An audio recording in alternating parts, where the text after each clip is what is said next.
Hold on. It's never enough. It's never enough until your heart stops beating.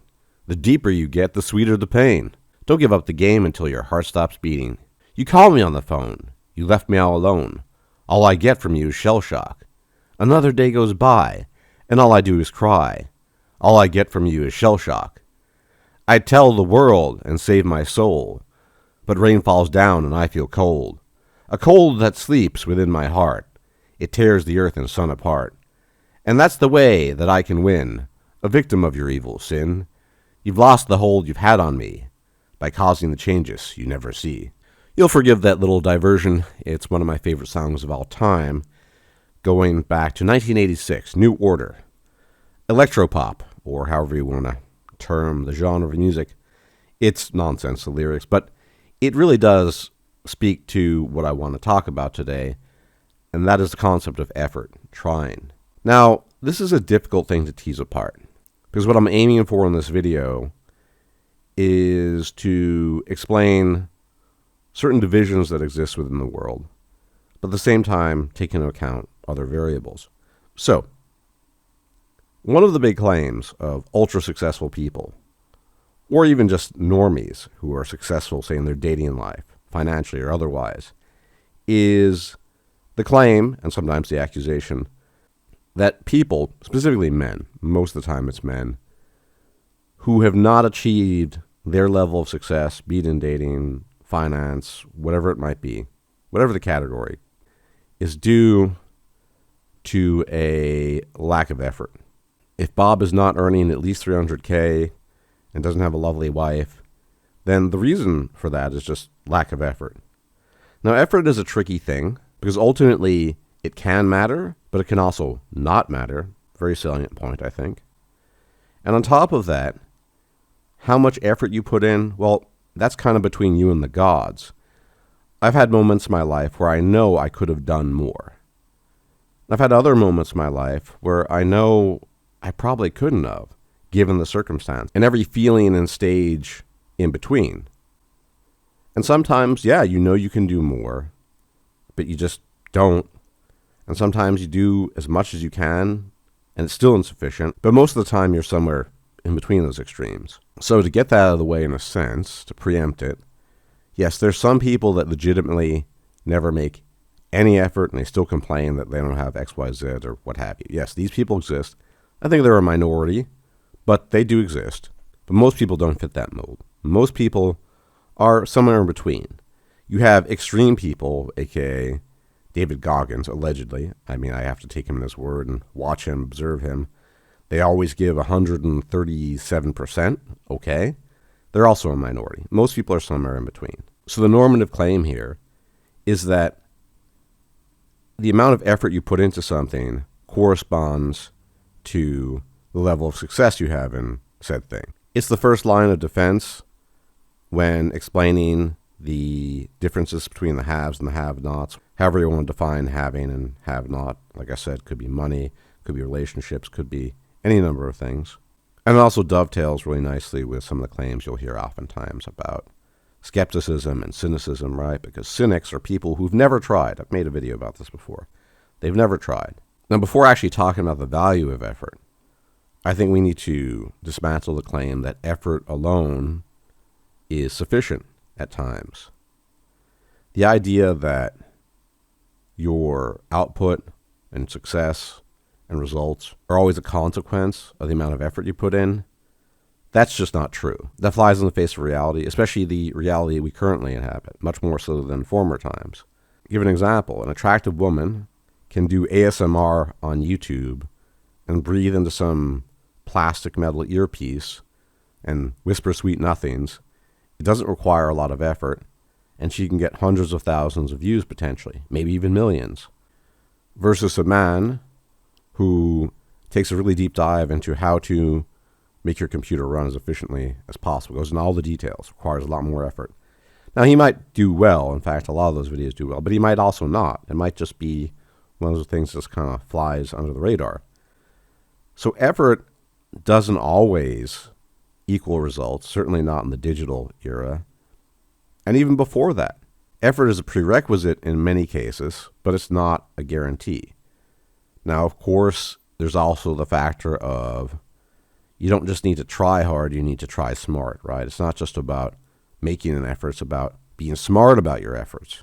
And that might be true too. However, the reason why normies and super successful people use effort or trying as an axiomatic statement to disqualify people or their complaints or their observations is because in the mind of a normie, or in the mind of most human beings, everything comes from perspective of their own baseline. I've talked about this a lot, the problem of self-extrapolation. Now, self-extrapolation is a pretty logical thing because you are your own baseline. I'm not in your head, you're not in my head, you're not my body, I'm not in your body, so on and so forth. So on the face of it, it seems kind of logical. So people just assume, I did X, I got Y result, and now I'm sitting on whatever, Z pile of money. And therefore, if Bob over there does the same thing, it has to yield the same results. Unfortunately, that's not how the world works. All this talk about effort and why things work for some people and don't work for some people, none of it has any value unless you start dissecting the nature of things, which is to say everyone's baseline is fundamentally different. That's just a fact. Sometimes they're small differences.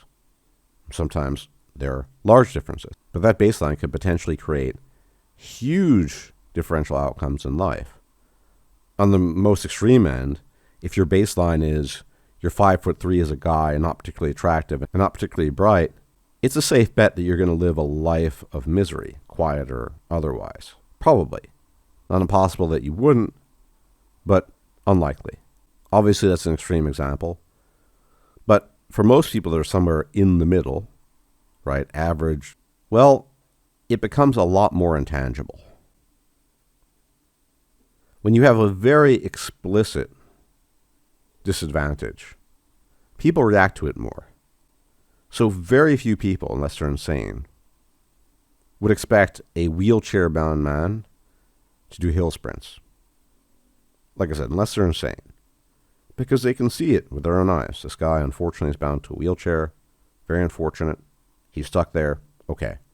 But when somebody looks more or less normal, average, seems okay in most respects, then the narrative has to shift. Because the test for normativity has been passed, and therefore the only reason why X person is not successful, why he's not sitting on 500,000 or super rich or doesn't have a happy life, happy wife, or doesn't have a job he likes, well, the only thing that can be reduced down to is something like personality. That's another big one, right? Which they maintain is malleable. We've covered that. It's one of the least malleable things out there. It really is. Or a lack of effort, not doing the right thing. And again, that's between the gods and the individual. Most people fall in the middle. Most of us know when we don't put enough effort, and when we do, and everything in between. And the reason why the haves are so invested in disqualifying complaints or even observations made by the have-nots is because they have to justify their existence to themselves. It can't be randomness or dumb luck. It has to be some supreme virtue on their part. Now, this is the tricky thing, because it gets into topics such as causality and free will and things of that nature. But I know that I unnerve a lot of people. On the rare occasions I do something nice, or I seemingly have achieved something, which doesn't happen very frequently, I can assure you, I take no pride in it. There's nothing to be proud of. It's just dumb luck. Now, if you look at the most successful people, almost none of them are going to say, it's just down to luck. There's always some formula. There's always something that they did to justify their virtue and their position in life. As a consequence, because they need to justify their own virtue and position in life, they also have to denigrate people that are not in that position as false, as wrong, as bad. When you exist in this dichotomy, outside of what I regard as observable reality, cause and effect, and the incredible variable of luck in life, then the only paradigm you can exist in is the paradigm of the just world. The idea that you deserve what you have because of some special quality or attribute and your quote-unquote efforts, and the people that don't have it, quote-unquote, don't deserve it, not because of some inherent lack, mind you, that's important, not because of some inherent lack on their part, but rather because they just don't want it. So the homeless drug addicts, they actually want to be homeless and drug addicts. Poor people want to be poor. Morbidly obese people, they enjoy it. They love it. This is the rhetoric you'll get when you live within the just world mindset, and it's unavoidable. And something like 90% plus of ultra-successful people live within that paradigm. There are a few exceptions, but they're very rare, because a big part of it is ego. If you're successful, you don't want to acknowledge, for example, say in the case of Chad Williamson, that the gods have blessed you with amazingly good looks, and you're a reasonably good speaker, and this happened, and that happened, and it led to this concatenation of events, and lo and behold, I'm super successful now, and I have over 1 million subs on my YouTube podcast. That guy spends half his time talking about how he deserves what he has.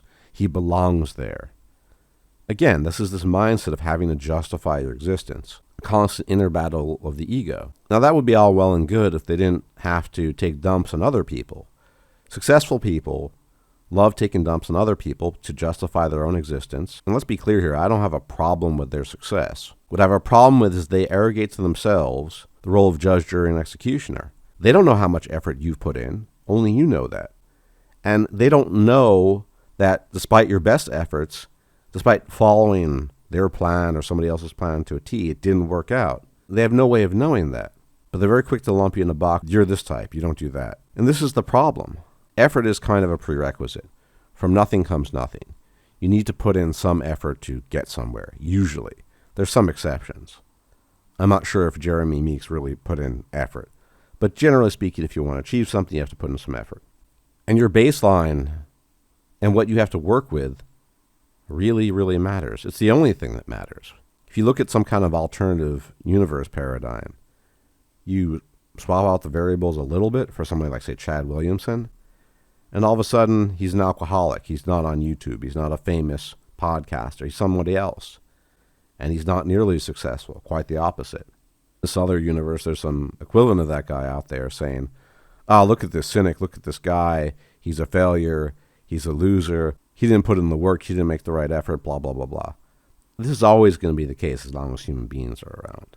But ultimately, what I want to drive home here in this video is that you have to be the individual who decides whether or not you put in enough effort. But also be aware that effort isn't everything. You can work hard and smart and still get nowhere. Yes, sometimes it's rewarded, but not always. You can do a lot and still get nothing for it. The world does not exist in the just world paradigm that a lot of successful people pretend it does. That is a psychological defense mechanism they require in order to justify themselves, which leads them to denigrate other people, to look down upon other people, and to spit on other people. And if you're one of those people who's been spat on, it doesn't feel good, especially if you're young. There are a lot of Zoomers out there increasingly listening to my videos. And know that you're not alone. Not alone in your thoughts. Thinking to yourself, well, I tried so hard. I tried this. I tried that. And I ended up being a multimillionaire or a supermodel podcaster or a movie star or whatever. And that's okay. But don't let these guys out there talk down to you. They don't know what your personal circumstances are. They may be right about some things, but if they are, it's just the roll of a die. They're just making assumptions, as does the whole world.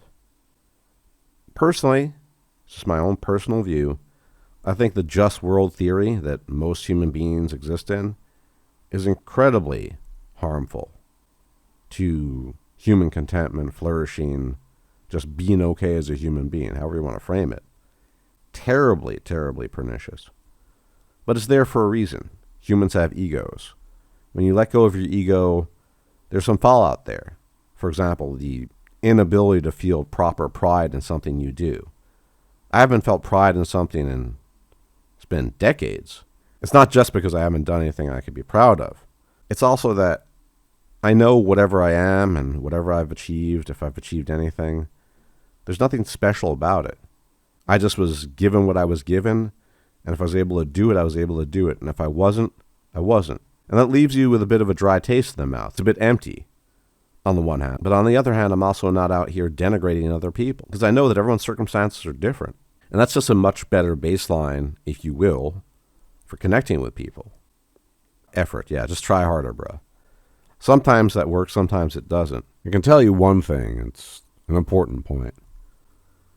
No matter how much effort you put in, how much hard work you've invested, how much you've tried, they will always say it wasn't enough or you didn't do it right. They'll never try to understand your situation, how you ended up the way you ended up. These people don't want to listen to you. You're just bitching about nothing. You're just complaining, whatever. So whatever you've tried, whatever you think you've tried, whatever you offer to explain yourself, it will never be enough for people who, from the get-go, were not interested in understanding your plight or your situation. And that's something you really need to burn into your mind. So all I can say is do what you can. Men, young, old, otherwise. Do what you can. Try to come to terms with it. And don't let people in the world grind you to dust. It's all too easy with their just world BS. Because they will. You're just somebody interfering with their interpretation of reality. If you've ticked all the boxes and you still weren't a resounding success. Anyway, apologies if my voice is a little off. I'm still quite sick.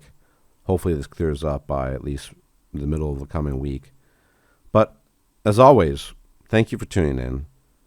Many special thanks to my patrons. You guys are the best. Keep the channel going. Couldn't exist without you. And special thanks to the people who donate at PayPal as well. You guys are also absolutely fantastic. Really appreciate you. And if you can engage in the usual YouTube jazz, like the video, share the video, leave a comment, subscribe if you're not a subscriber yet. My channel is kind of shadow banned, as you're aware. Doesn't do as well as it could considering I'm approaching 100K subs. Again, I'm not proud of that number. It just is what it is. And if I'm still alive and not afflicted by the pestilence, I'll check you out later. May the gods watch over you. Truly may they. Until the next time. Bye-bye. If you liked this video, please like, share, and subscribe. And if you enjoy my content, please consider making a donation or becoming a patron. Thanks for watching.